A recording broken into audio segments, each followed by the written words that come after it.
যিসকল বন্ধু বান্ধৱী ADRE গ্ৰেড 3 গ্ৰেড 4 ৰ নতুন ভ্যাকেন্সিৰ কাৰণে অপেক্ষাৰত আছে তেখেতসকলৰ বাবে অতিকৈ ভাল খবৰ আপোনালোকে আজিৰে পৰা প্ৰিপাৰেচন আৰম্ভ কৰক কিয়নো আপোনালোকৰ যেটো এই বিজ্ঞাপন আছে এই বিজ্ঞাপন আপোনালোকে ফেব্ৰুৱাৰীৰ প্ৰথম উইকতে দেখিবলৈ পাব কোট কিমান ভ্যাকেন্সি থাকিব আৰু ফেব্ৰুৱাৰীৰ ফাৰ্ষ্ট উইকতে কিয় দিব বুলি কৈছো হেতু এটা জনাম যে আমাৰ অসম চৰকাৰৰ বিভিন্ন ধৰণৰ বিজ্ঞাপনৰ বিষয়ে আমাৰ মাননীয় মুখ্যমন্ত্ৰী ডাঙৰীয়াই ঘোষণা কৰে সভা হওক বা তেনেকুৱা ধৰণৰ মঞ্চত হওক তেখেতে ৰাজহুৱাকৈ ঘোষণা কৰে আৰু তাৰ ঘোষণাৰ পাছতে তেখেতে কি কৰে যে বিজ্ঞাপনসমূহ খালি ৰখাৰ প্ৰতি লক্ষ্য ৰাখে অৰ্থাৎ বিজ্ঞাপনসমূহৰ প্ৰকাশৰ প্ৰতিও তেখেতে লক্ষ্য কৰে গতিকে আপোনালোকৰ যেটো অসম চৰকাৰৰ বিজ্ঞাপন আছে হেতু আপোনালোকৰ প্ৰথম ফেব্ৰুৱাৰীতে পাবলিশড হ'ব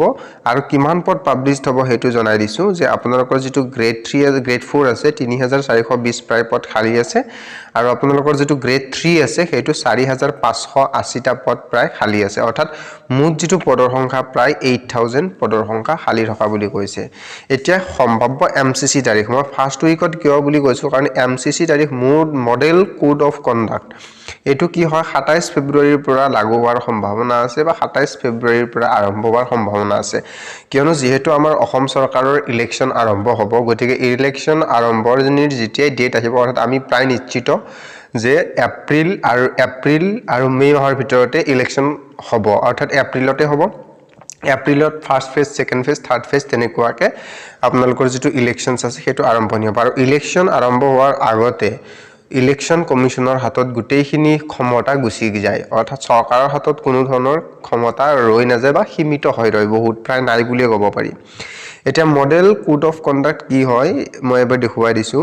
যেটো নিৰ্বাচন অৰ্থাৎ নিৰ্বাচনী আচৰণ বিধি আহিলে কি হয় ক্ষমতা সীমিত হৈ যায় বৰ্তমান চৰকাৰৰ আৰু প্ৰায় 27 ফেব্ৰুৱাৰীৰ পৰা MCC আৰম্ভ হোৱাৰ সম্ভাৱনা থাকে অৰ্থাৎ সম্ভাৱনা আছে কিয়নো যেটো এপ্ৰিলত 7-8 তাৰিখৰ পৰা ইলেকশন হোৱাৰ সম্ভাৱনা আছে গতিকে MCC লাগি যাব আপোনালোকৰ 25 ফেব্ৰুৱাৰী 26 ফেব্ৰুৱাৰী তেনেকুৱাকে এতিয়া যেটা মডেল কোড অফ কন্ডাক্ট হ'ব তেতিয়া চৰকাৰৰ ক্ষমতা সীমিত হয় বুলি ইতিমধ্যে কৈছোৱে আৰু যিকোনো ধৰণৰ কাম বা যিকোনো ধৰণৰ প্ৰশাসনিক ব্যৱস্থা হাতত লোৱাৰ আগতে তেখেতসকলে নিৰ্বাচন আয়োগৰ অনুমতি ল'ব লাগিব গতিকে নিৰ্বাচন আয়োগৰ অনুমতি অবিহনে মডেল কোড অফ কন্ডাক্ট লগাৰ পিছত চৰকাৰে কোনো ধৰণৰ কাম কৰিব নোৱাৰে কাৰণ তেতিয়া চৰকাৰ কাৰণ হয় চৰকাৰৰ যিখিনি ক্ষমতা আছে সেই ক্ষমতাটো প্ৰায় নাই বুলিয়ে ধৰিব পাৰি বৰ্তমান যেতিয়া মাননীয় মুখ্যমন্ত্ৰী ডাঙৰীয়াই বৰ্তমান কি কৰিব পাৰে তেখেতে যে বিভিন্ন ধৰণৰ স্কিম লঞ্চ কৰিব পাৰে বা বিভিন্ন ধৰণৰ যেনেকুৱাকে ধৰা হল 10000 টকা বিতৰণ কৰিছে ঠিক তেনেদৰে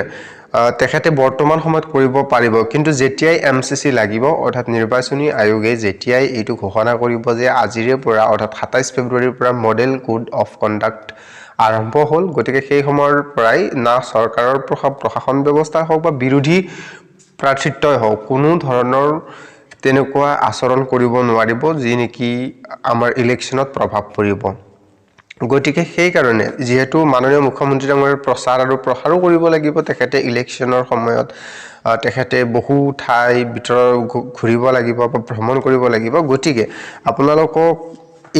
ইয়াতে ইমান সময় দিব তেখেতে সময় নহব কিয়নো সেইখিনি সময় বহুত ব্যস্ততাপূৰ্ণ হ'ব গতিকে আপোনালোকৰ তেখেতেই কৈছে যে ইমানখিনি পদ খালি আছে গতিকে আপোনালোকৰ যেটো গ্ৰেড 3 আৰু গ্ৰেড 4 আছে সেই গ্ৰেড 4 ৰ খালি প্ৰথম সপ্তাহতে আপোনালোকৰ ফেব্ৰুৱাৰী আহিব এইটো নিশ্চিত গতিকে আপোনালোকে প্ৰিপাৰেচন কৰি থাকক আপোনালোকে জানে ইয়াৰে কাট অফ ফালেখিনিও যায় গতিকে আমি নিশ্চয়কৈ ৰিটেনৰ কাৰণেও লৈ আহিম এইখিনি আপোনালোকক এবাৰ জানিবৰ কাৰণে আমি প্ৰকাশ কৰিলো গতিকে যদি এই ভিডিওটো চাই ভাল পালে তেনেহলে আপোনালোকে বন্ধু বান্ধৱীলৈ শেয়াৰ কৰি দিব নাপাহৰিব লগতে নিজে ভালদৰে প্ৰিপাৰেচন কৰক আৰু এইবাৰ জবটো পাবলৈ সক্ষম হওক ধন্যবাদ জয় অসম